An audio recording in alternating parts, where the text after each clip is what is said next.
নমস্কাৰ আজিৰ এই ভিডিঅ'টোত মই আপোনালোকৰ বাবে লৈ আহিছো আমাৰ ঘৰুৱা পৰিবেশত সচৰাচৰ ব্যৱহাৰ হৈ থকা কিছুমান বাক্যৰ বিষয়ে আমি আমাৰ ঘৰুৱা পৰিবেশত এনে ধৰণৰ বিভিন্ন বাক্য ব্যৱহাৰ কৰি থাকো যিবোৰ বাক্য আমি ইংৰাজীটো ক'ব জানিব লাগে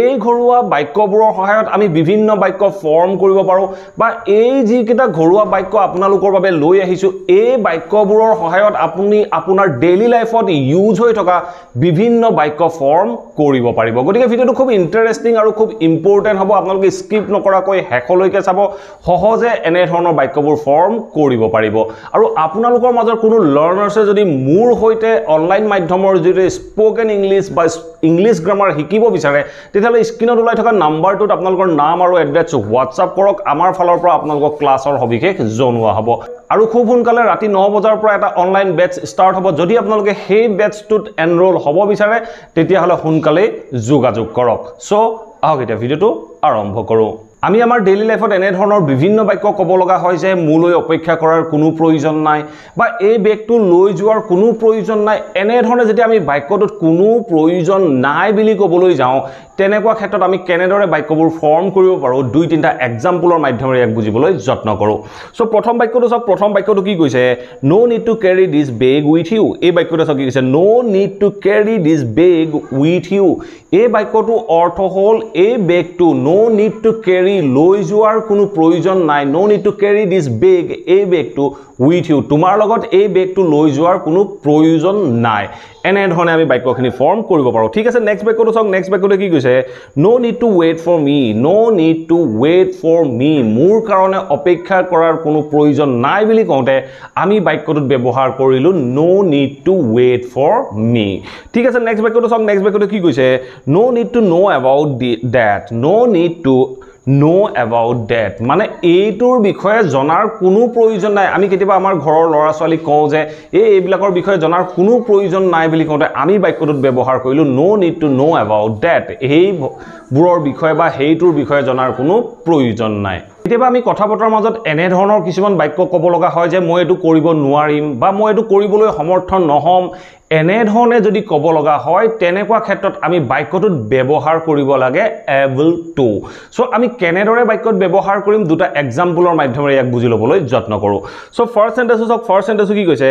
I won't be able to do it এই বাক্যটো সক কি ক'লে I won't be able to do it মানে মই এইটো কৰিব নোৱাৰিম মই নোৱাৰো বুলি কোৱা নাই মই নোৱাৰিম বুলি কৈছো নোৱাৰিম বা মই কৰিবলৈ সমৰ্থন নহম এনে ধৰণে যেতিয়া ক'বলৈ যাওঁ তেনেকুৱা ক্ষেত্ৰত আমি বাক্যটো ক'ব লাগে I won't be able to do it মই এটো কৰিব নোৱাৰিম বা কৰিবলৈ সমৰ্থন নহম ঠিক আছে নেক্সট বাক্যটো চাওক নেক্সট বাক্যটো কি কৈছে I won't be able to meet you I won't be able to meet you tomorrow মই অহাকালিলৈ তোমাক লগ কৰিব নোৱাৰিম বা মই অহাকালিলৈ তোমাক লগ কৰিবলৈ সমৰ্থন নহম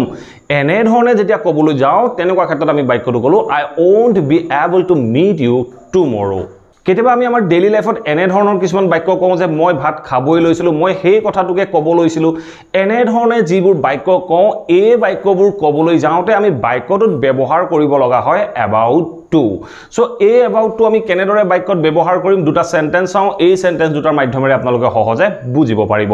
সো ফাৰ্স্ট এক্সাম্পলটো চাওক ফাৰ্স্ট এক্সাম্পল কি কৈছে I was about to have dinner এই বাক্যটো চাওক কি ক'লে I was about to have dinner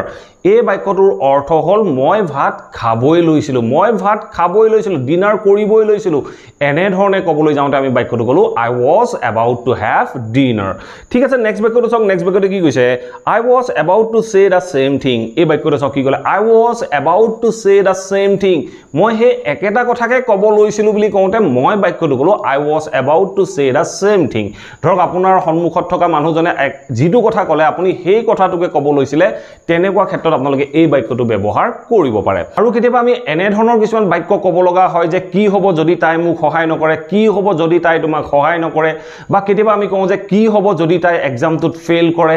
এনে ধৰণৰ বাক্যবোৰ যেতিয়া আমি ইংৰাজীত ক'বলৈ যাওঁ কি হ'ব যদিৰ কাৰণে আমি এটা ফ্ৰেজ ব্যৱহাৰ কৰিব লাগে সেই ফ্ৰেজটো হ'ল what if আমি কেনেদৰে ব্যৱহাৰ কৰিম দুটা এক্সাম্পলৰ মাধ্যমেৰে ইয়াকো বুজি ল'বলৈ যত্ন কৰো সো ফাৰ্স্ট এক্সাম্পলটো চাওক ফাৰ্স্ট এক্সাম্পল কি কৈছে what if she fails in the exam এই বাক্যটো চাওক কি ক'লে what if she fails in the exam কি হ'ব যদি তাই এক্সামটোত ফেইল কৰে এনে ধৰণৰ যিবোৰ বাক্য হয় এই বাক্যবোৰত আমি what if ব্যৱহাৰ কৰোঁ ঠিক আছে নেক্সট এক্সাম্পল চাওক নেক্সট এক্সাম্পল কি কৈছে what if she doesn't help you anymore এই বাক্যটো চাওক কি ক'লে what if she doesn't help you anymore এই বাক্যটোৰ অৰ্থ হ'ল কি হ'ব যদি আৰু তাই তোমাক সহায় নকৰে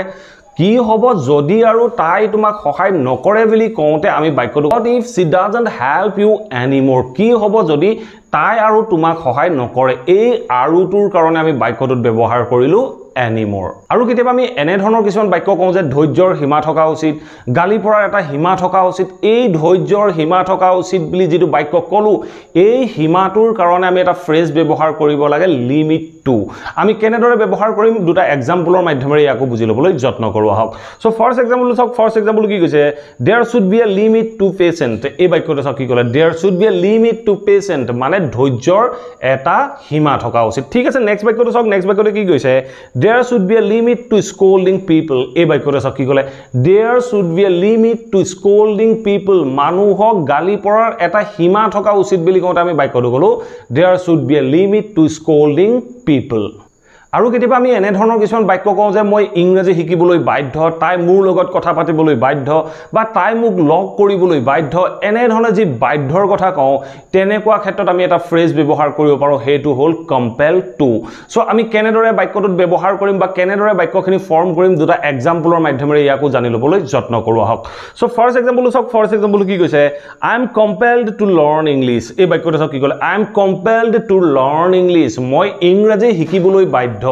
মই ইংৰাজী শিকিবলৈ বাধ্য বুলি কওঁতে মই বাক্যটো ক'লো I am compelled to learn English মই ইংৰাজী শিকিবলৈ বাধ্য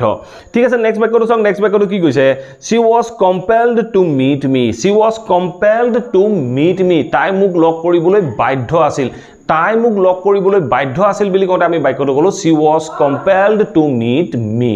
আৰু কেতিয়াবা আমি আমাৰ ডেইলি লাইফত এনে ধৰণৰ বাক্য কিছুমান ক'ব লগা হয় যে এইটো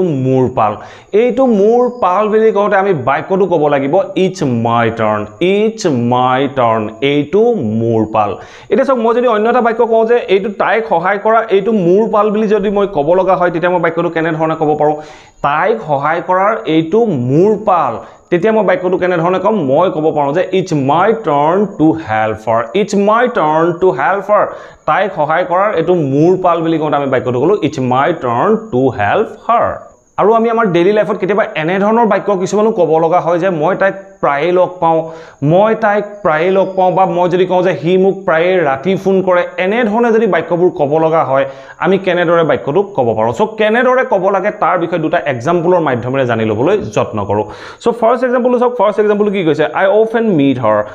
often meet her মই তাইক প্ৰায়ে লগ পাওঁ বুলি কওঁতে মই বাক্যটো ক'লো I often meet her মই তাইক প্ৰায়ে লগ পাওঁ ঠিক আছে নেক্সট এক্সাম্পল চাওক বা লাষ্ট এক্সাম্পল চাওক লাষ্ট এক্সাম্পল কি কৈছে he often calls me at night এই বাক্যটো চাওক কি ক'লে he often call me at night হি প্ৰায়ে